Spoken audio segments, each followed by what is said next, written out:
جناب محمد کریم صلی اللہ علیہ وآلہ وسلم دی ذات اقدس تے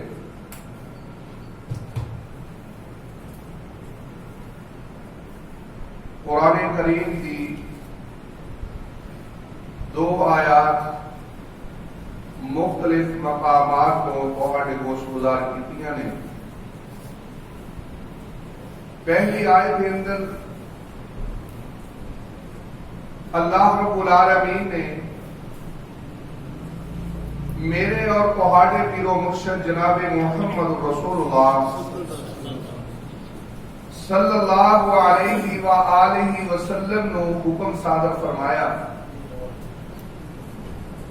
اور دوسری آیت کے اندر اللہ رب العالمین نے پوری کائنات دے صاحب ایمان لوگاں نو حکم صادر فرمایا ہے۔ اللہ رب العالمین نے فرمایا واعبد ربک،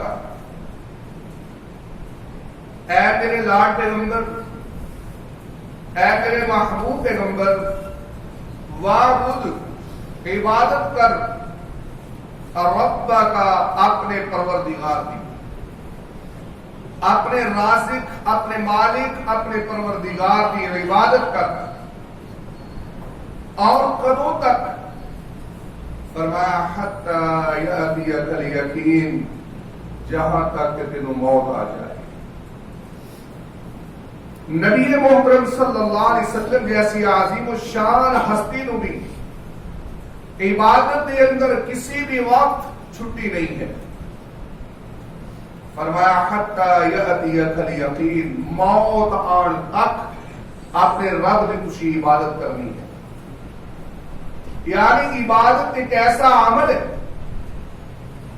کہ وقتی نہیں ہے، اس کا تعلق خاص عمر تک یا خاص مدت تک نہیں ہے، بلکہ اللہ رب العالمین نے حضرت انسان نو اور جن نو آخری لمحے تک، زندگی دے آخری لمحے تک، جدوں تک ہوش و حواس قائم نے، جدوں تک انسان دی عقل باقی ہے، شعور باقی ہے، اور اس کے جسم کے اندر سانس باقی ہے، اس لمحے تک اللہ رب العالمین نے اپنی عبادت کا حضرت انسان کو مکلف بنایا ہے۔ اللہ رب العالمین نے اپنے پاک پیغمبر جناب محمد رسول اللہ صلی اللہ علیہ وسلم نے فرمایا کہ تسی زندگی دے آخری لمحے تک اپنے پروردگار دی عبادت کرو۔ اور پھر دوسری آیت کے اندر جو میں تلاوت کی ہے، اللہ رب العالمین نے پوری کائنات مومنوں کو مخاطب فرمایا یا ایھا الذین آمنوا، اے ایمان والو، اتقوا اللہ، اللہ کو ڈر جاؤ، حق تقاتی، جس طرح کہ اللہ کو ڈرنے کا حق ہے، ولا تموتن الا وانتم مسلمون۔ فرمایا تو ہم موت نہ آئے مگر اس حال دے اندر کہ تسی اپنے اللہ دے فرما بردار ہو۔ یعنی زندگی دے آخری لمحہ تک اللہ رب العالمین نے اپنی اطاعت فرما برداری اور اپنے احکامات کی پابندی اور منہیات کو رکاوٹ اللہ رب العالمین نے صاحب ایمان لوگوں سے لازم کرنا۔ میرے محترم بھائیوں، ماہ رمضان آیا ہے اور چلا گیا۔ کسی نے ماہ رمضان کو عزت دی اور کسی نے ماہ رمضان کو اپنے واسطے پول تصور کیتا، اور پھر ماہ رمضان بھی جاندیا ہویا کسی دے ہاتھ دے اندر جنت دا سرٹیفکیٹ پکڑا گیا اور کسی واسطے جہنمی ہونے دے سرٹیفکیٹ جاری کر گیا۔ ماہ رمضان ایک ایسا مہینہ ہے کہ انسان اگر اس مہینے کے اندر اپنی تربیت کر گیا تو کامیاب ہو گیا۔ ماہ رمضان دے اندر بہت سارے ایسے لوگ سن جڑے عبادت دے اندر جٹ گئے، اور کتنے ایسے بدقسمت لوگ کہ ماہ رمضان گزر گیا اور عبادات کو پیچھے ہٹ گئے۔ علامہ ابن تیمیہ رحمۃ اللہ علیہ فرماتے ہیں کہ اگر تسی یہ دیکھنا چاہو کہ کس شخص کی اللہ رب العالمین نے ماہ رمضان کی عبادت کو قبول کیتا ہے اور کس شخص کی عبادت کو اللہ نے قبول نہیں فرمایا، فرمایا کہ تسی اس آدمی دے رمضان تو بعد والے اعمال دیکھو، ماہ رمضان تو بعد اس دے اعمال نو واچ کرو، اگر رمضان دے گزرنے تو بعد بھی ایک شخص نیک اعمال دے اوپر اسی طرح استقامت اور اسی طرح ہمیشگی کر رہے ہیں، فرمایا کہ جس طرح رمضان کر رہے سی، فرمایا اس بات کی دلیل ہے کہ اللہ رب العالمین نے ماہ رمضان کی عبادت کو قبول فرما دیا۔ اور اگر دیکھو کہ شخص ماہ رمضان کے اندر جو اعمال کرتا سی، ماہ رمضان کے گزرنے کے بعد اس نے ساری اپنی روٹین چھوڑ دیتی، ماہ رمضان تو پہلے بھی جو ڈگر سی اسی ڈگر تے چل نکلیا، ماہ رمضان تو پہلے جس راستے تے چل رہا سی اسی راستے تے چل نکلیا، فرمایا کہ اس بات کی دلیل ہے کہ اللہ رب العالمین نے اس آدمی دے ماہ رمضان دے نیکیاں و عبادات و اطاعات کو قبول نہیں فرمایا۔ اور نبی محترم صلی اللہ علیہ وسلم کی حدیث ہے، آپ نے فرمایا کم من صائم، کتنے ایسے روزے دار لیس لہ من صیامہ الا الجوع والعطش، فرمایا کتنے ایسے روزے دار نے کہ جنہاں نو روزے دے نتیجے دے اندر سوائے بھوک اور پیاس دے کچھ نہیں ملیا۔ وَكَمْ مِنْ قَائِمٍ، اور کتنے ایسے رات کو قیام کرنے والے لیس لہ من قیام، انہاں دے قیام دے نتیجے دے اندر الا السحر، سوائے بیداری دے، سوائے بے آرامی اور بے سکونی دے انہاں نو کچھ نہیں ملیا۔ یہ کون لوگ نے جنہ لوگاں دے ماہ رمضان دی 30 یا 29 دن دی ورکشاپ تو بعد اگر انہاں دی روحانیت دے اندر اضافہ نہیں ہے اور انہاں دے اندر جو اللہ اس کے رسول نو مطلوب انقلاب ہے وہ انقلاب نہیں آیا، تو ایسا انسان جو ہے اس کو سوائے بھوک پیاس دے اور کچھ نہیں ملے۔ میرے اور تیرے پاک پیغمبر جناب محمد رسول اللہ صلی اللہ علیہ وسلم دی حدیث کی روشنی کے اندر علماء کرام نے فرمایا کہ عبادات، روزہ، حج، زکات، اس دی قبولیت دی ایک نشانی یہ ہے کہ انسان کو ایک نیکی تو بعد دوسری نیکی دی توفیق مل جاتی ہے۔ میرے اور تیرے پاک پیغمبر جناب محمد رسول اللہ صلی اللہ علیہ وسلم دے صحابی نے عبداللہ بن عمر بن عاص رضی اللہ تعالی عنہ نبی علیہ الصلوۃ والسلام نے مخاطب ہو کے فرمایا یا عبداللہ، اے عبداللہ بن عمر بن عاص، لا تکن بمثل فلان، فلانے کی طرح نہ ہو جائیں۔ کون ہے بھائیو فلاں کون ہے؟ فرمایا کان یقوم اللیل، راتاں نو قیام کریا کردا سی، رات کو اٹھ کے اللہ کی عبادت کریا کردا سی، فلاں آدمی کی طرح نہ ہو جانا۔ فلاں کون ہے؟ جڑا رات کو اٹھ کے عبادات کے اندر مصروف ہویا کردا سی لیکن فتارہ کا قیام نہیں، انہوں نے رات کا قیام ترک کر دیا۔ فرمایا میرے صحابی اس طرح نہ ہو جائے۔ اس حدیث کی روشنی دے اندر آج معاشرے کے اندر کتنے ایسے لوگ کہ ماہ رمضان گزریا، ماہ رمضان کے اندر قرآن نال تعلق سی لیکن ماہ رمضان گزر گیا قرآن نال تعلق نہیں۔ کتنے ایسے لوگ سن جڑے نفل اور سنتاں کا اہتمام کرنے والے لیکن ماہ رمضان دے گزرنے تو بعد فرض نماز بھی چھوڑ گئے، اور کتنے ایسے لوگ کہ جڑے لوگ اپنی زبان تے مسلسل اللہ کا ذکر جاری رکھے ہوئے سن، اللہ کے رسول دے اوپر درود و سلام مسلسل بھیج رہے سن، لیکن ماہ رمضان دے گزرنے تو بعد انہاں دی زبان تے گالیاں آ گئیاں، انہاں دی زبان تے غیبت آ گئی، انہاں دی زبان دے اوپر جھوٹ آ گیا۔ اور کتنے ایسے لوگ کہ جڑے لوگ اللہ اکبر دینی محفلاں دی زینت بنیا کرتے سن، دینی محفلاں دے اندر بیٹھیا کرتے سن، لیکن میرے اور تیرے پاک پیغمبر جناب محمد رسول اللہ صلی اللہ علیہ وسلم دی امت دے لوگ ماہ رمضان کے گزرنے تو بعد انہاں دی محفلاں دا رنگ ہی بدل گیا.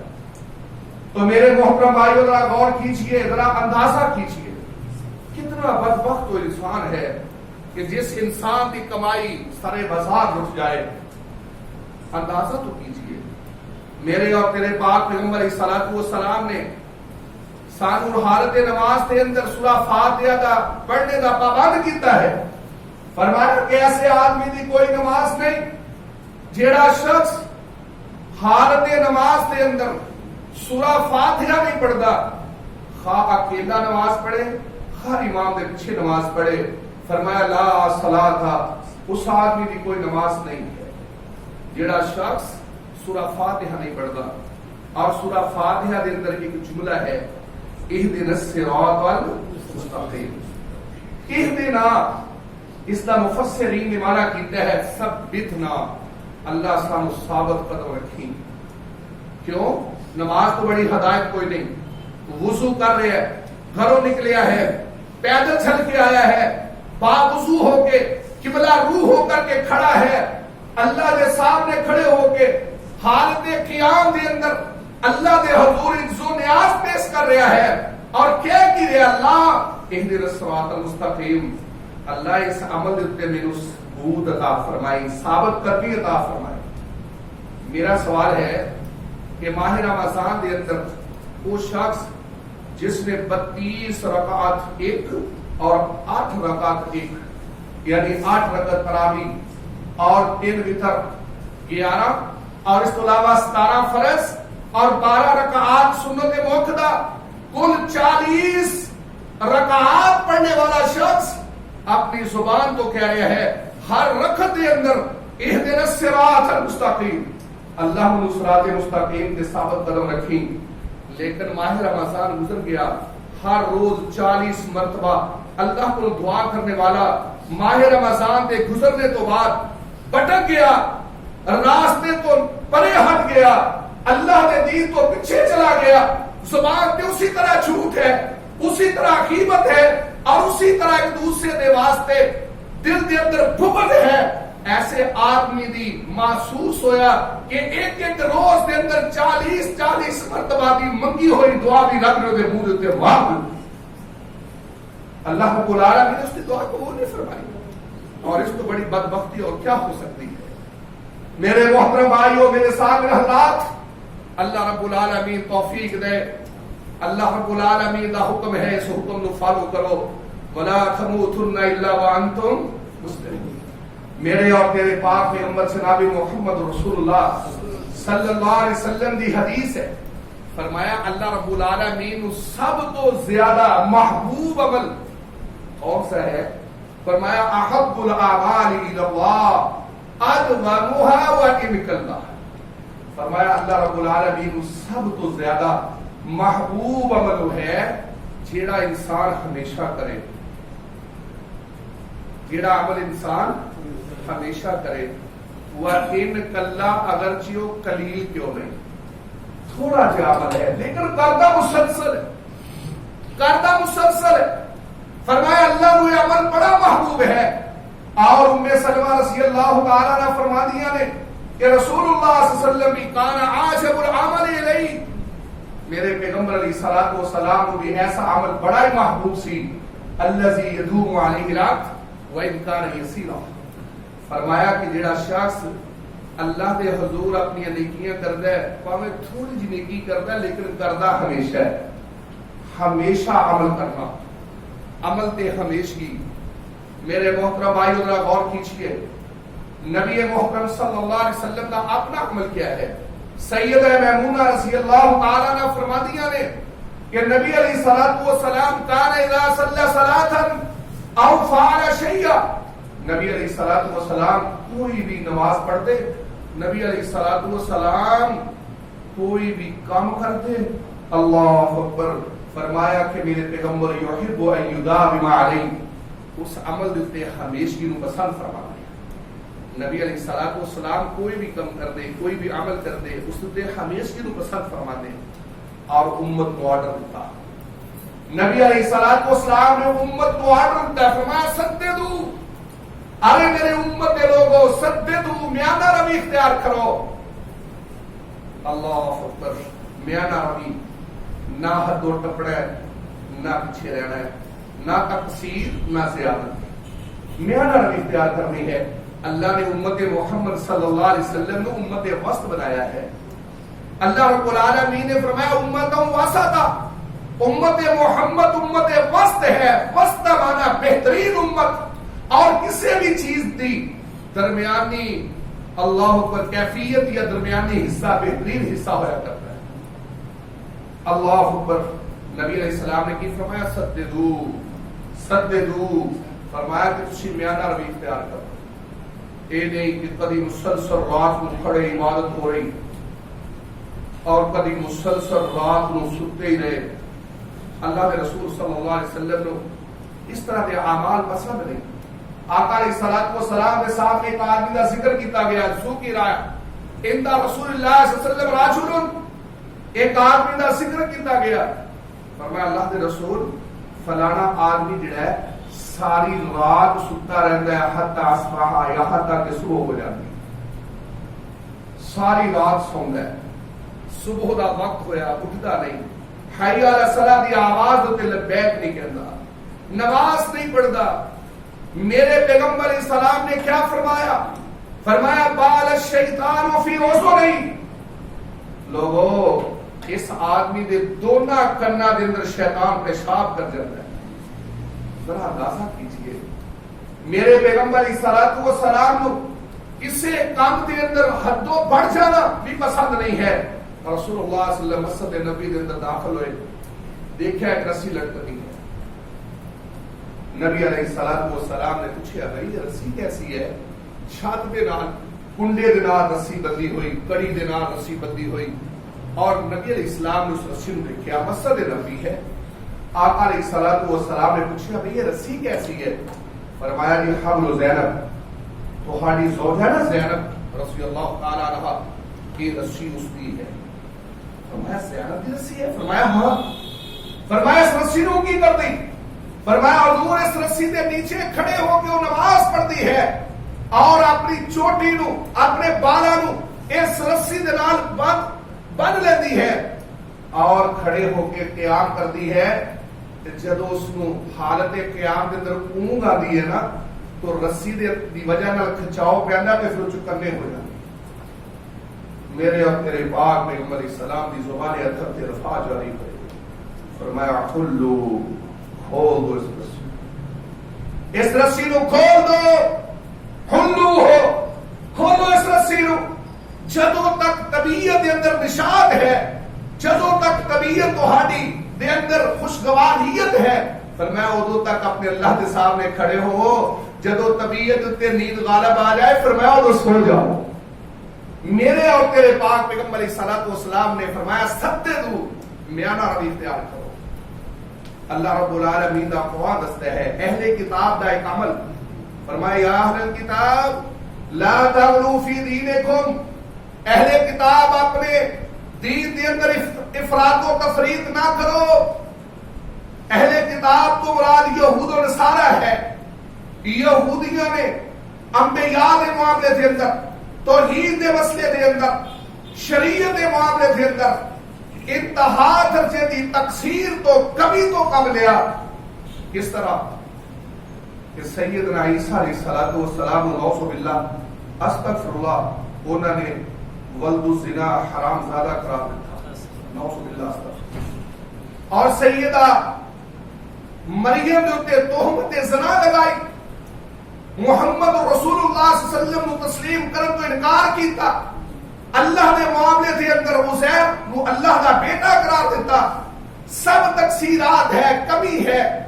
اور اس کے مقابلے کے اندر عیسائی انہوں نے سیدنا عیسیٰ علیہ الصلوۃ والسلام انہوں نے مرتبے کو اتنا بڑھایا کہ اللہ قرار دے دیتا. اللہ رب العالمین نے اہل کتاب کو فرمایا اہل کتاب لا تغلوا فی دینکم، اپنے دین کے اندر ایک کمی بیشی نہ کرو. رسول اللہ صلی اللہ علیہ وسلم نے اپنے امت کو سمجھایا، فرمایا سددو، میانہ روی اختیار کرو. اور اپنی ذات متعلق فرمایا لا تطرونی کما اطرت النصارى، عیسیٰ ابن مریم، اور لوگوں مینو میرے مرتبے تو نہ بڑھانا، مینو میری شان تو نہ بڑھانا، میں اللہ کا بندہ ہاں، اللہ کا رسول ہاں۔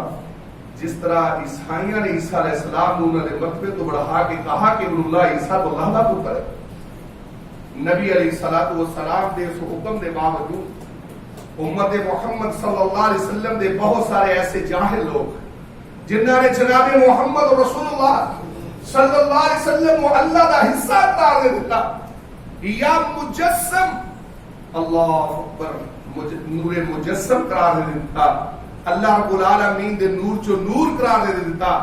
اس سب غلو ہے۔ اللہ دے رسول صلی اللہ علیہ وسلم فرمائے سددو، میانا ابھی اختیار کرو۔ اور دوسرا آرڈر جاری فرمایا وقاربو، فرمایا بلند پروازی نہ کرو، اپنی اوقات رہو، اپنی اوقات رہو۔ دو لفظ میں تھوڑے سامنے رکھنا چاہنا، ایک علو ہے، ایک غلو ہے۔ علو عین دے نال، عین لام اور واو، علو، اور دوسرا لفظ غلو ہے غیر دے نال، صرف ایک نقطے دا فرق ہے۔ وہ غلو دا معنی کسی دوسرے نو دی حیثیت کو بڑھانا یا گھٹانا، یہ غلو ہے۔ اللہ رب العالمین اس کو بھی منع کیتا ہے کہ کسی دوسرے نو دی حیثیت کو نہ بڑھاؤ نہ گھٹاؤ، اور علو تو بھی منع کیتا ہے کہ اپنے آپ نو اپنی حیثیت کو بڑا سمجھنا، جس طرح کہ فرعون نے کہا نا ربکم الاعلی، میں تے تہاڈا اعلی قسم دا رب ہاں۔ اللہ رب العالمین فرماتے ہیں اپنی حیثیت رہو، اپنی حیثیت رہو۔ سیدنا علی مرتضی رضی اللہ تعالی عنہ نو کسی نے اس طرح بدتمیزی نال بات کی تھی، اور نے کہا علی تینوں پتہ ہے میں کون ہاں؟ یہ جملے اج ساڈیاں زباناں تے نہیں آندے۔ جدوں انسان دے دل دے اندر فخر آندا ہے، جدوں چار پیسے آ جاون، جدوں اقتدار آ جائے، جدوں کسی علاقے دی سرداری آ جائے، پھر یہ ہونے جملے زبان تے آندے نے۔ اس نے بھی آکھیا علی تینوں پتہ میں کون ہاں؟ آپ مسکرا کے فرمانے لگے ہاں مینوں پتہ ہے، جدوں تو اپنے باپ دی پشت چوں نکل کے ماں دے ریم چ گیا، ادو تیرے باپ تے غسل واجب ہو گیا، اور جدوں تو اپنی ماں دے ریم چھوں بچے دی حیثیت نہ دنیا تے آیا، تیری ماں دے 40 دن نماز معاف ہو گئی۔ مینوں پتہ تیری حیثیت کیا ہے۔ اللہ رب العالمین نے قرآن کریم دے اندر حضرت انسان دی حیثیت سمجھان واسطے قرآن کریم دے اندر بار بار ذکر فرمایا تو پانی دا قطرہ سی، پانی دے قطرے تو بعد تو خون دی بوند بن گیا، پھر تو ایک بوٹی بنیا، پھر بوٹی تو بعد پھر تیری ہڈیاں بنیاں، اور تینوں 9 ماہ تک تینوں حیض دا خون تیری خوراک بنائے رکھیا۔ ارے انسان اپنی حقیقت رہے، اپنی حیثیت سے۔ میرے اور تیرے پاک پیغمبر علیہ الصلوۃ والسلام نے آرڈر جاری فرمایا وقاربو، بلند پروازی نہ کر، اور تیسرے نمبر کے بعد فرمائی وَاعْلَمُوا، جان لو أَلَّن يُدْخِلَ أَحَدَكُمْ عَمَلُهُ الْجَنَّةَ، فرمایا کسی انسان نو دے اعمال جنت نہیں لے جان گے، کسی بھی شخص اس دے عمل جنت نہیں لے جان گے۔ بھئی کیوں؟ ذرا توجہ کیجیے، کیسے؟ پھر اعمال کرنے کی ضرورت، جدو عمل دے نتیجے دے اندر جنت نہیں جانا تو اعمال کرنے کی ضرورت کیا ہے؟ میرے محترم بھائی ذرا غور کرنا، ایک سائڈ تے تیرے گناہ نے، دوسری سائڈ تے تیری نیکیاں نے۔ اللہ کرم کرے تیرے گناہ اپنی رحمت نال معاف کر دے، اور باقی رہ گئی نیکیاں۔ ہن نیکیاں دے مقابلے چ اللہ دیاں نعمتاں آ گئیاں، تیری پوری زندگی دیاں نیکیاں دنیا جہاں دے اندر جو تینوں ان گنت نعمتاں ملیاں ہوئیاں، کسی ایک نعمت دا بھی وہ قیمت ادا کر سکدیاں، لہذا پیچھے کیا رہ گیا؟ رحمت رہ گئی۔ تو جب رحمت ہو جائے گی تو اس وقت انشاءاللہ پھر بیڑا پار۔ لیکن نیکیاں کرنے کا مقصد کیا ہے؟ نیکیاں اداواں نے، جدو انسان نیکیاں کرتا ہے ایک بندے دیاں اللہ دے حضور مختلف اداواں نے، اور ان اداواں کو رب دیکھ کے خوش ہو کے اپنی رحمتاں نازل کر کے جنت دے دیتا ہے۔ تو اللہ رب العالمین نے پاک پیغمبر جناب محمد رسول اللہ نے گل سمجھائی، فرمایا سددو وقاربو وَاعْلَمُوا أَن لَّن يُدْخِلَ أَحَدَكُمْ عَمَلُهُ الْجَنَّةَ، وَأَحَبُّ الْأَعْمَالِ إِلَى اللَّهِ أَدْوَمُهَا إِن كَلَّا اللہ نو سب تو زیادہ محبوب عمل ہے جو ہمیشہ کیتا جائے خواہ کتنا بھی قلیل کیوں نہیں۔ میں 2-3 عمل تہاڈے سامنے رکھنا چاہنا، اس دعا نال کہ اللہ مینوں بھی توفیق دے تہانوں بھی توفیق۔ 3 عمل ہمیشہ اپنے دل لازم کرو۔ پہلا عمل کہ صبح 3 مرتبہ رضیت باللہ ربا وبالاسلام دینا وبمحمد النبی صلی اللہ علیہ وسلم، یہ جملہ 3 مرتبہ صبح کہنا، رضیت باللہ ربا وبالاسلام دینا وبمحمد النبی، اللہ میں تیرے پہ راضی ہوں کہ تو میرا پروردگار ہے، اللہ میں محمد رسول اللہ تے راضی ہوں کہ میرا پیشوا ہے، اور میں دین اسلام تے راضی ہوں کہ میرا دستور حیات ہے۔ رسول اللہ صلی اللہ علیہ وسلم نے فرمایا جیڑا بندہ صبح 3 دفعہ اور شام 3 دفعہ پڑھے گا، اللہ اپنے تے لازم کر لے گا کہ قیامت میں اس انسان کو رب راضی کر دے۔ ایک اس عمل کو کرنا ہے۔ اور دوسرا عمل کہ ہر نماز تو بعد آیت الکرسی پڑھنا نہ بھولو۔ نبی علیہ الصلوۃ والسلام نے فرمایا کہ جڑا بندہ ہر فرض نماز تو بعد آیت الکرسی پڑھتا ہے، ہمیشہ اختیار کرتا ہے، فرمایا اس آدمی واسطے میں محمد گارنٹی دینا، ادھر یہ روح پرواز کرے گی، ادھر اللہ اس کو جنت کا شہزادہ بنا دے۔ اور تیسرا عمل میرے محترم بھائیو سورۃ الاخلاص ہے۔ صبح دی نماز تو بعد 3 مرتبہ، ظہر تو بعد 1 مرتبہ، عصر تو بعد 1 مرتبہ، مغرب تو بعد 3 مرتبہ، عشاء تو بعد 1 مرتبہ، یہ تسی اپنے دل لازم کر لو۔ کتنے منٹ لگن گے لیکن فائدہ کتنا ہے۔ رسول اللہ صلی اللہ علیہ وسلم نے فرمایا 3 مرتبہ سورہ اخلاص پڑھنے والے دا اجر اتنا ہے جتنا انہیں پورے قرآن کی تلاوت کی۔ تو جیڑا شخص صبح دی نماز تو بعد 3 مرتبہ، مغرب تو بعد 3 مرتبہ، اور باقی 3 نمازاں تو 1 مرتبہ، یعنی 9 مرتبہ سورہ اخلاص پڑھے گا، ایک دن دے اندر 3 قرآن کریم کی تلاوت اللہ اس کو اجر عطا فرمائے گا۔ تو میرے محترم بھائیو آئیے اپنے اللہ کو دعا کیجیے، اللہ جس طرح ساڈے اندر ماہ رمضان دے اندر نیکی دا جذبہ سی، اللہ ساڈے اندر اس جذبے کو قائم رکھ، اور سانو اپنی پوری زندگی اپنی عبادت اندر مصروف رکھ، اپنے پیغمبر دی اطاعت اندر مصروف رکھ۔ وآخر دعوانا الحمدللہ۔